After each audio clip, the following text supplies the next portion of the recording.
All right, you guys, welcome into our Sunday Strength. We are still working on our book together. So, the whole goal is that we are moving from fractured to fulfilled, thinking about how we can have an excellent marriage transformation journey and how do we get there. So, in our first few sections we've talked about like recognizing what the fracture is, like what is the hurt parts, what's going on inside of your relationship and inside of you. And then we went to, okay, how do you shift the mindset? Well, this week um, and in our next few chapters we're going to be talking about how to heal the heart. And I think what's important is um, one of the useful things about relationship gives us a really cool opportunity to grow something else and be better in life. If we can enter a healthy relationship or a relationship that builds on healthiness, then it gives us a chance to experience something else in our relationships um, throughout our life, which can replenish what we've already experienced. And so there's nothing like being able to have a relationship that's really going to be helpful to us um, internally, that can grow the things that we need. And so we start out by talking about emotional intimacy. And I think that's really important because it's probably the building block for everything else that you'll need to even repair traumas that you've experienced before. Imagine this, like you're in a place where you know that you've had struggles in childhood or in previous relationships. And so you're hyper vigilant about those things, or you're constantly worried that those scenarios would happen again. But then now you have a relationship that feels more secure and like you can be connected, and that there's more predictability and control for you in your life. That's goodness for your body if you can create that kind of relationship. And so we start out by just understanding, first, well, what is emotional intimacy? And for a lot of us, it's probably, we can be all over the place with what that actually means for each individual. So we're going to try to define it together. And the way I want you to think of it is like a bond between two of you that will actually allow you to share things that are maybe internal and not known by everybody else.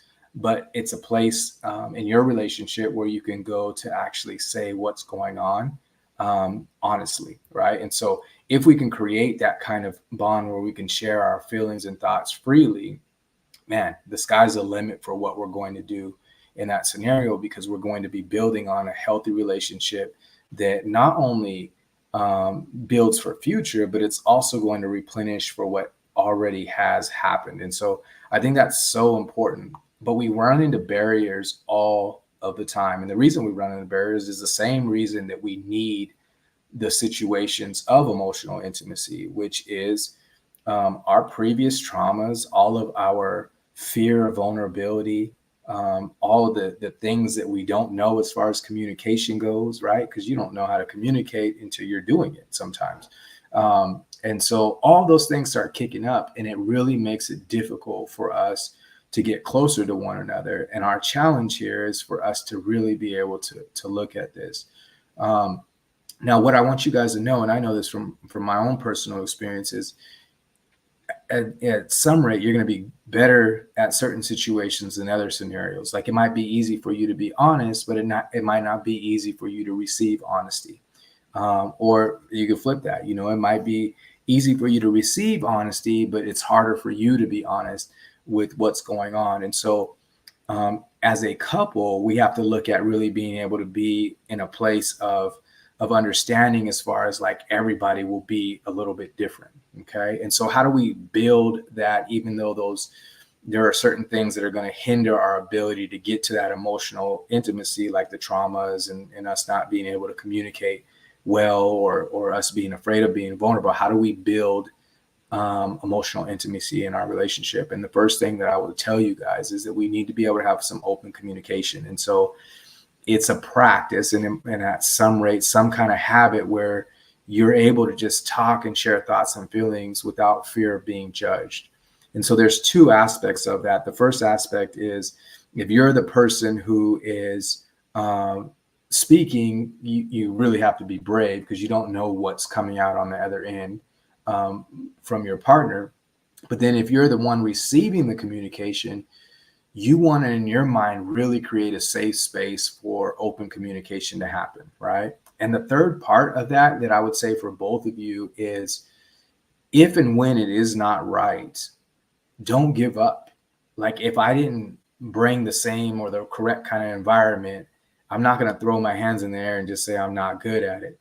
Or if my partner didn't bring the right kind of environment, I'm not going to throw my hands in the air and think they're just not good at it. We got to keep pushing on that thing. And so the more that we're able to practice having that open communication, I think the more useful it will be.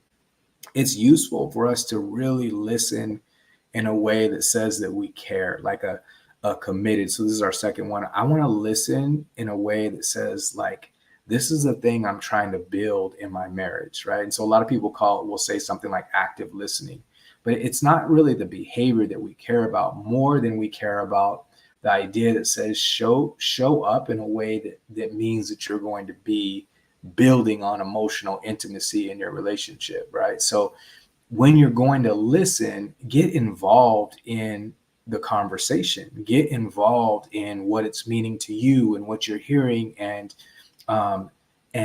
draw on the empathy and the experience that you're having on the inside to really try to create that experience. The third thing that I think is really helpful for building emotional intimacy is giving your guys self some time.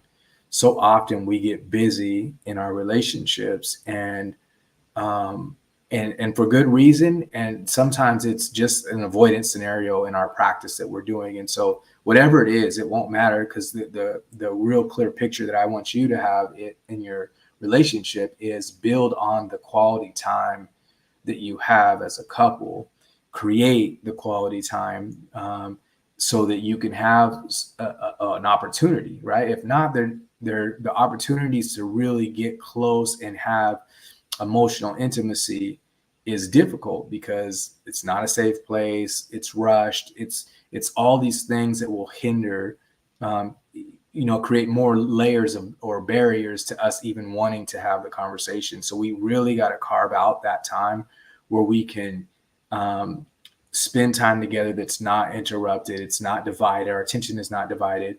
And it just gives us a chance to really strengthen that connection. Okay. So a fourth thing that I think will be helpful is if you can express your appreciation and your gratitude on a regular basis, which gets super difficult. I guess it depends on who you are. Maybe some people are more likely to be able to express gratitude, but the idea that we appreciate each other sometimes is constant. Like we could feel it on the inside, but it's a hardship for us to take the time out or know how important it is until it's too late, right? And so us just being able to be really intentional about expressing how much we appreciate the efforts that we put forward or the presence or the idea that person's even in our life is so important. And it's useful if we're not doing it only in emergency situations, but if we can try to make a practice of that. Okay. So these steps again are us really trying to build on our emotional intimacy. And the last one that I will give you is, as hard and difficult as it is, you need to be able to share your fears and the things that you look forward to, your dreams, your hesitations, the things that you might not share because it's going to make you vulnerable, right? One thing that I remember about Brene Brown is her concepts of vulnerability and how that really brings us together. And this is why I think, because ultimately it's one of the breeding places for emotional intimacy, because we can get connected, and part of that connection comes out of us creating such a secure place. Well, if we're never vulnerable, we don't get a chance to really adapt and create what it is that we need in those moments. So vulnerability is a huge deal. And again, I think it's two parts. I think it's one, the willingness and the bravery to be vulnerable, even when it doesn't feel safe or like it's something you want to do. And it's also, as a receiver of the vulnerability, is really holding that close and taking care of the vulnerability that's shared with you, as much as possible.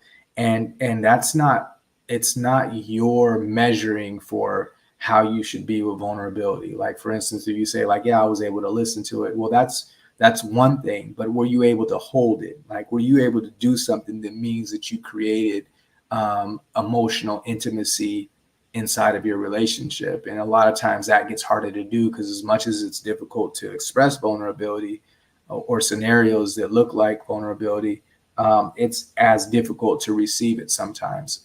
We don't know what to do with it. And so our goal here is to put those 5 steps into play, so that we can start building the emotional intimacy. Open your communication up, actively listen with your partner, make sure that you're spending quality time, express appreciation constantly, and then be vulnerable inside of your relationship. Okay. And so the more that we can do that, I think we're going to get to a safe spot. So what is important about this, especially as we're talking about being able to get to a different place in our relationship, is that this not only helps your relationship, but it heals your own heart, because your heart needs this closeness. And so many times we're just keeping our forearms up and trying to stay out of the previous situation that our body is fully aware of, but we might not consciously be aware of. So instead, we need to start doing life differently. Instead of us living in the past by accident, we need to be really intentional about creating emotional intimacy in our relationship, because it's the foundation that's going to be needed to heal our hearts and also mend our relationship and solidify what's going on inside of our relationship. All right, you guys, we'll be back the rest of the week to continue to build on the idea of healing our hearts and finishing this section of our book together. If you have questions or comments, please feel free. We'll talk to you soon.